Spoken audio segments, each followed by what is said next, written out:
மாண்புமிகு அமைச்சர்கள், நீதியரசர்கள், எம்எல்ஏஸ், எம்பிஸ், உள்ளாட்சி பிரதிநிதிகள், தலைமை செயலாளர் உள்ளிட்ட அரசு அதிகாரிகள்,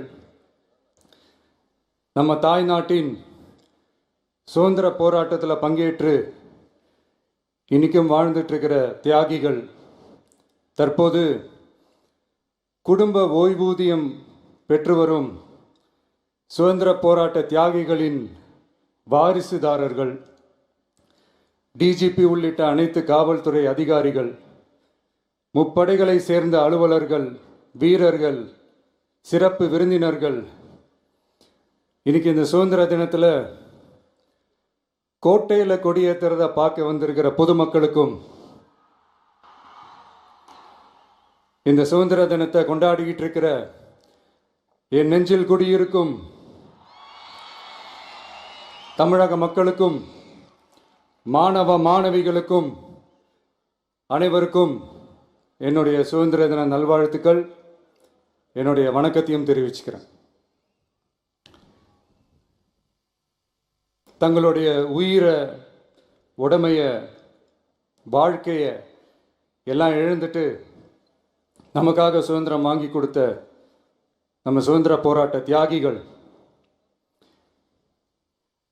அதில் பிரபலமானவர்கள் மற்றும் பேர் தெரியாதவங்க அப்படின்னு இருந்தாலும் அவங்க எல்லாருக்கும், ஏன் அவங்க ஒவ்வொருத்தருக்கும் தனிப்பட்ட முறையில் என்னுடைய வீர வணக்கங்கள்.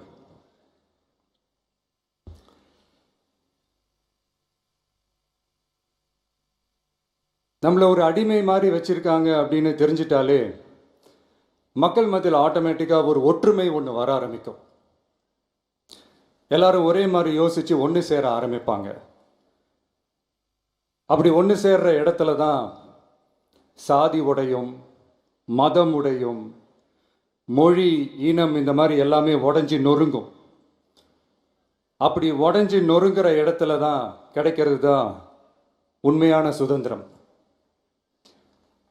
அதுதான் நம்ம மகாத்மா காந்திஜி அவர்கள் அவங்களுடைய தலைமையில் 1947 இதே இந்த ஆகஸ்ட் 15 நமக்கு அந்த சுதந்திரம் கிடைச்சிது. இன்றைக்கி நம்ம எல்லாரும் அந்த சுதந்திரத்தை கெட்டியாக பிடிச்சிக்கிட்டு படிப்படியாக டெவலப் ஆகி வந்துக்கிட்டே இருக்கிறோம். அந்த டெவலப்மெண்ட்ஸை அடுத்தடுத்த கட்டத்துக்கு கொண்டு போக வேண்டியது நம்ம எல்லாருடைய ஒரு கடமையும் கூட. இந்த நேரத்தில் நம்ம தமிழ்நாட்டை லஞ்சத்திலேருந்து, ஊழல்லேருந்து காப்பாற்றுறதும் ஒரு மிகப்பெரிய ஒரு விடுதலைக்கு சமமான ஒரு விஷயந்தான். அதை நோக்கி தான் நம்ம அரசும் செயல்பட்டுக்கிட்டு வந்துக்கிட்டு இருக்கு.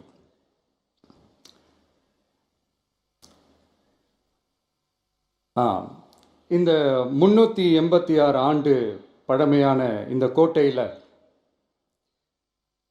இங்கே மேலே ஏறி வந்து இந்த 80வது சுதந்திர தின நாளில் நம்ம நாட்டோட தேசிய கொடியை ஏற்றி வச்சு இன்னைக்கு இந்த விழாவில் என்னை பேசவும் வச்சிருக்கிறீங்க. அதுக்காக உலகம் முழுவதும் இருக்கிற என்னுடைய தமிழ் சொந்தங்களுக்கும், தமிழ்நாட்டு மக்களுக்கும், ஜென்சி இளம் சிங்கப்படை தோழர்களுக்கும் என்னுடைய மனமார்ந்த நன்றியை தெரிவிச்சுக்கிறேன். பிறப்புக்கும் எல்லா உயிருக்கும் அப்படின்ற ஒரு மிகப்பெரிய ஒரு கோட்பாட்டை அடிப்படையாக வச்சு தான் நம்ம தமிழ்நாட்டை லஞ்ச லாவண்யமற்ற, போதைப் பொருள் கலாச்சாரம் இல்லாத, பெண்கள் பாதுகாப்பு, சமூக நீதி அடிப்படையில்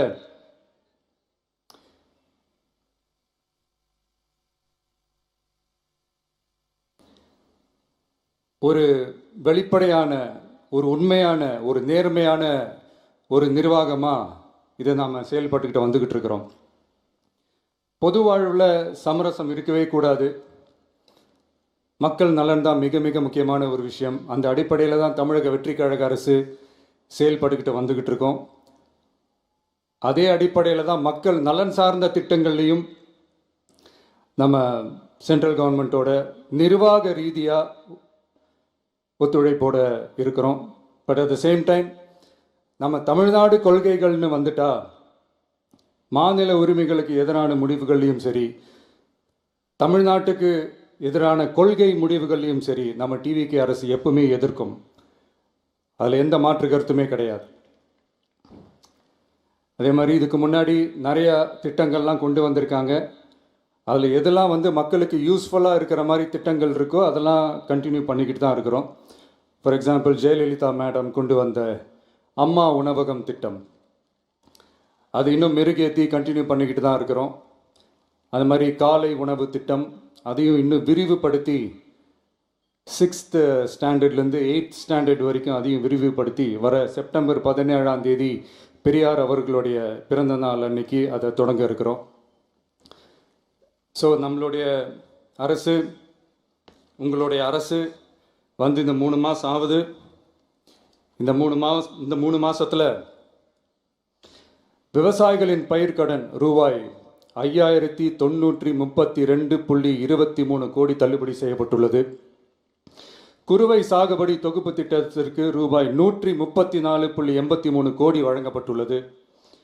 ஒன்றிய அரசு நிதியுடன் ரூபாய் 12,642 கோடியில் 125 நாள் வேலைவாய்ப்பு திட்டம் மற்றும் ஜல் ஜீவன் குடிநீர் திட்டம் ரூபாய் 18,123.05 கோடியில் செயல்பாட்டிற்கு கொண்டு வரப்பட்டுள்ளது.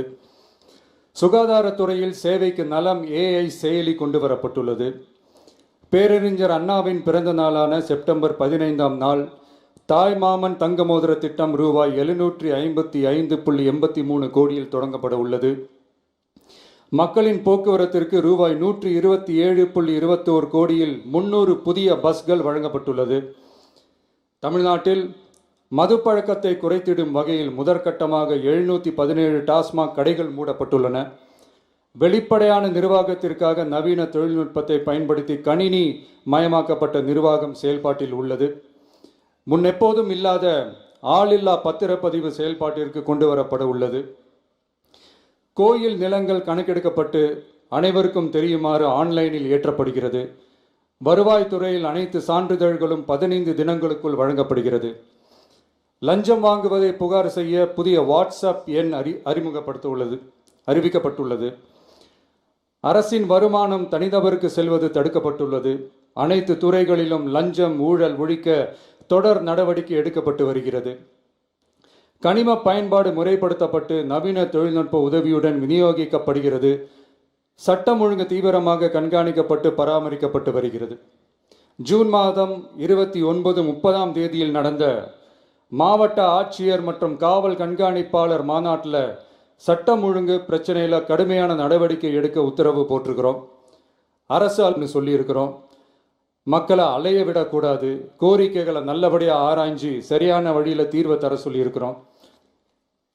சுதந்திர போராட்ட தியாகிகள் தங்கள் உயிரை தியாகம் செஞ்சு கிடைச்ச சுதந்திரம் மிக சிலருக்கான சுதந்திரமாக மட்டும் இல்லாமல் ஒவ்வொரு இந்திய குடிமகனுக்கும் சுய மரியாதை, சம உரிமை, சம வாய்ப்பு மற்றும் கண்ணியமான வாழ்க்கையை வழங்கும் உண்மையான மக்கள் சுதந்திரமாக இருக்கணுங்கிறதே எல்லாரோட மிகப்பெரிய எதிர்பார்ப்பாக இருக்குது. அதை நிறைவேற்றுற பொறுப்பும் நம்மளோடது தான். தமிழ்நாட்டு மக்களோட இணைஞ்சு தமிழகத்தை இந்தியாவின் முன்மாதிரி மாநிலமாகவும் உலக அளவில் வளர்ந்த நாடுகளுக்கு இணையா தமிழ்நாட்டு பொருளாதாரத்தை 2036 ஆண்டுக்குள் $1.5 trillion உயர்த்திட நாம் உறுதியேற்போம். மக்களே, எல்லாரும் ஓட்டு போட்டுட்டோம். உங்கள் அண்ணனை, உங்கள் தம்பியை, உங்கள் பிள்ளைய எல்லாரும் ஜெயிக்க வச்சு முதலமைச்சராக ஆக்கிட்டோம். அதனால் நம்ம கடமையெல்லாம் முடிஞ்சிருச்சுன்னு சொல்லி யாரும் ஒதுக்கி போயிடாதீங்க. இனிமே தான் நீங்கள் நம்மளோடவே கூடவே இருக்கணும். உறுதியாக நம்ம அரசோடவே கூட இருக்கணும். அப்போ தான் உங்களுக்காக இருக்கிற எல்லா நல்ல திட்டங்களையும் என்னால் செயல்படுத்த முடியும். 8 கோடி பேரோட அந்த பிரதிநிதி தான் முதலமைச்சர் பதவின்னு சொல்லுவாங்க. அதனால தான் சொல்கிறேன், மக்கள் தான் ஆட்சியாளர்கள். இங்கே நான் எல்லாருமே, அங்கே இருக்கிறவங்க எல்லாருமே மக்களோட சர்வன்ட்ஸ்.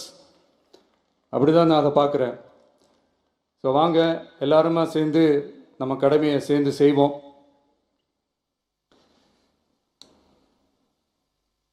நம்ம அரசுக்கு எதிரான சக்திகளையும் சரி சதிகளையும் சரி முறியடிப்போம்.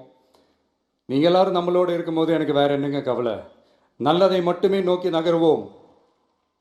அப்படி நல்லதை மட்டுமே நோக்கி நகரும் உங்கள் அரசு உங்களுடைய எதிர்பார்ப்புகளையும் உங்களுடைய கருத்துக்களையும் மனசில் வச்சுக்கிட்டு தான் நல்ல சிறிய புதிய அறிவிப்புகளை அறிவிக்க இருக்கிறோம். அதில் ஒரு சிலதை மட்டும் இங்கே நான் வந்து படிக்கிறேன். 1, தாய்நாட்டிற்காக தன்னலமற்ற தியாகம் செய்து நமது நாட்டின் பாதுகாப்பிற்காக அரும்பாடுபட்ட முன்னாள் படை வீரர்களின் நலன் கருதி அவர்களது 2 மகள்களுக்கும் வழங்கப்படும் திருமண நிதி உதவி 25,000 ரூபாயிலிருந்து 50,000 ரூபாயாக உயர்த்தி வழங்கப்படும். 2, மாற்றுத்திறன் கொண்ட முன்னாள் படை வீரர் மற்றும் அவர்களை சார்ந்தோர்களுக்கு வழங்கப்பட்டு வந்த மாதாந்திர நிதியுதவி 5,000 ரூபாயிலிருந்து 7,000 ரூபாயாக உயர்த்தி வழங்கப்படும். 3, மாநில அரசால் விடுதலை போராட்ட வீரர்களுக்கு வழங்கப்பட்டு வரும் மாதாந்திர ஓய்வூதியம் 23,000 ரூபாயாக உயர்த்தி வழங்கப்படும். 4, மாநில அரசால் விடுதலை போராட்ட தியாகிகளின் குடும்பங்களுக்கு வழங்கப்பட்டு வரும் மாதாந்திர குடும்ப ஓய்வூதியம் 12,500 ரூபாயாக உயர்த்தி வழங்கப்படும். 5, வீரபாண்டிய கட்டபொம்மன், முத்துராமலிங்க, விஜய ரகுநாத சேதுபதி, மருது சகோதரர்கள் மற்றும் வாவு சிதம்பரனார் ஆகியோரின் வழித்தோன்றல்களுக்கு வழங்கப்பட்டு வரும் மாதாந்திர சிறப்பு ஓய்வூதியம் 11,500 ரூபாயாக உயர்த்தி வழங்கப்படும். இவற்றிற்கான அரசாணைகள் அரசால் வெளியிடப்பட்டுள்ளது. I once again extend my respectful greetings and salute the people of Tamil Nadu who has broken the caste and religious considerations, rejecting money and muscle power, and gave us an overwhelming support to establish people-centric and social justice government. We are on a mission mode to achieve corruption-free government.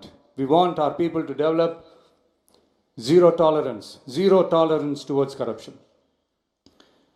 And we appeal to the officials and the people of Tamil Nadu to make our state corruption-free. இன்னைக்கு இந்த விழாவில் பரிசு வாங்க போகிற, பாராட்டுகளை வாங்க போகிற, விருதுகளை வாங்க போகிற அனைவருக்கும் என்னுடைய வாழ்த்துக்களை தெரிவிச்சுக்கிறேன். இந்த விழாவை ரொம்ப அழகாக ஏற்பாடு செஞ்ச பொதுத்துறை செயலாளர் அவர்களோடு சேர்ந்து அலுவலர்களுக்கும், காலையிலேயே இந்த ப்ராக்டிஸ் பண்ணி சிறப்பான பரேட் நடத்திய காவல்துறை நண்பர்களுக்கும், இந்த விழாவை ரொம்ப பாதுகாப்பாக நடத்திய காவல்துறை அதிகாரிகளுக்கும், ஊடகத்துறை நண்பர்களுக்கும், சமூக ஊடகத்துறை நண்பர்களுக்கும் என்னுடைய மனமார்ந்த நன்றியை தெரிவிச்சுக்கிறேன். கான்ஃபிடென்ட்டாக இருங்க, நல்லதே நடக்கும், வெற்றி நிச்சயம். மீண்டும் சந்திக்கும் வரை நன்றி, வணக்கம்.